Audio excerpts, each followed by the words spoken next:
रत्नैः कल्पितमासनं हिमजलैः स्नानं च दिव्याम्बरम्।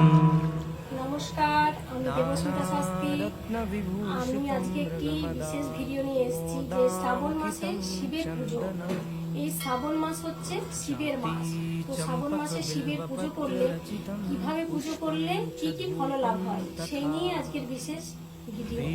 তো শ্রাবণ মাস হচ্ছে শিবের মাস, আর শিব হচ্ছে দেবাদিদেব মহাদেব।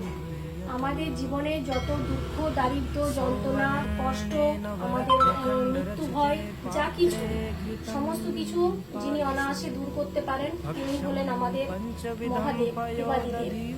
যত দেবতার যিনি আদি তিনি হলেন দেবাদিদেব। তো কিভাবে এই পুজো করলে বিশেষ ফল লাভ হয়? এই শ্রাবণ মাসে সমস্ত জাতির মানুষরাই শিবের এই শ্রাবণ মাস পালন করে থাকেন। পারলে সারা মাসই নিরামিষ খাওয়া দরকার, কিন্তু যদি না পারেন অন্তত শিবের এই 4টি সোমবার বা 5টি সোমবার যা থাকবে এই সোমবারগুলো আপনাদের নিরামিষ খাওয়া দরকার। কারণ শিব বাবার অসাধ্য কিছুই নেই। যত রকম গ্রহ দোষ, গ্রহমুক্তি থেকে আপনারা বেরিয়ে আসতে চাইছেন, তার জন্য আপনারা অবশ্যই শিবের এই শ্রাবণ মাস আপনারা পালন করবেন। তো শিবের শ্রাবণ মাস পালন করলে আর নিরামিষ খেলে শিব বাবা এমনিতেই অনেক সন্তুষ্ট হবেন। তাছাড়াও কিভাবে আমরা পুজো করলে শিবের বিশেষ কৃপা লাভ পেতে পারি সেটাই আজকে জানবার বিষয়। আমরা তো দুধ, দই, ঘি, মধু, মিশ্রি এই পঞ্চামৃত দ্বারা শিবের অভিষেক করে থাকি। এছাড়াও আরো বিশেষ কিছু জিনিস আছে যেগুলো দিয়ে আমরা যদি শিবের অভিষেক করাই তাহলে কিন্তু শিব বাবা আমাদের সেই সমস্যা থেকে আমাদেরকে অনায়াসে মুক্ত করতে পারেন। তো কি কি? যেমন হচ্ছে আতপ চাল, 108টি গোটা আতপের চাল নিয়ে যদি আপনি শিবের মাথায় অর্পণ করেন তাহলে কিন্তু আপনার ধন সম্পদ বৃদ্ধি হবে।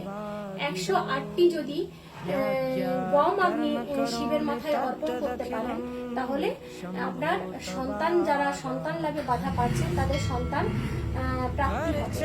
108টি যদি আপনি জব শিবের মাথায় অর্পণ করতে পারেন তাহলে আপনার যত কাজে বাধা, যত আপনার ঝুট ঝামেলা আসছে সেগুলো থেকে আপনি নিষ্কৃতি পেতে পারেন।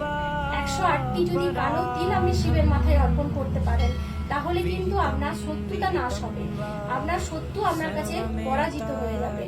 আপনি যদি অনেক রোগে ভুগে থাকেন তাহলেও কিন্তু 108টি কালো তিল আপনি শিবের মাথায় অর্পণ করুন।